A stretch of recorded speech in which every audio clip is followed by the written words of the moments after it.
Tiongkok berhasil meluncurkan pesawat ruang angkasa berawak Shenzhou 20 pada hari Kamis, mengirim 3 astronot ke stasiun ruang angkasa Tiangong untuk misi selama 6 bulan.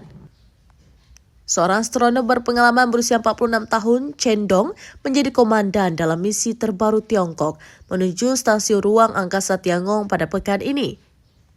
Chen Dong memimpin 2 anggota kru lainnya dalam penerbangan pesawat luar angkasa Shenzhou 20 yang berhasil lepas landas pada hari Kamis 24 April 2025 pada pukul 17:17 waktu setempat. Program antariksa negeri tirai bambu ini yang telah berhasil mengirimkan manusia ke orbit bumi untuk yang ketiga kalinya juga mencatatkan keberhasilan dalam mendaratkan wahana robotik di planet Mars dan bulan. Stasiun luar angkasa Tiangong yang dihuni oleh 3 tim astronot yang dipertukarkan setiap 6 bulan kini menjadi simbol utama dari ambisi luar angkasa Cina. Melalui proyek yang penuh ambisi ini, Tiongkok berkeinginan untuk merealisasikan mimpi antariksanya di bawah kepemimpinan Presiden Xi Jinping.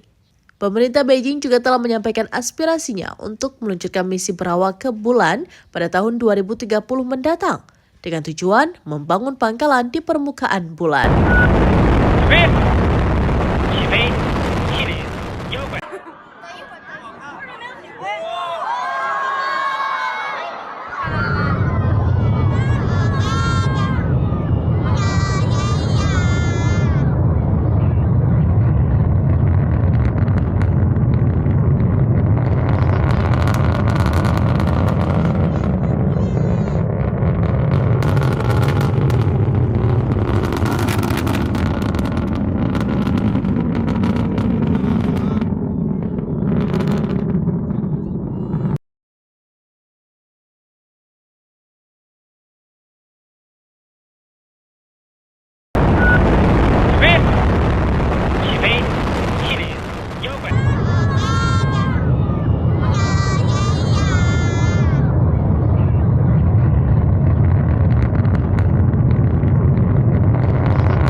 Download Tribun X sekarang, menghadirkan lokal menjadi Indonesia.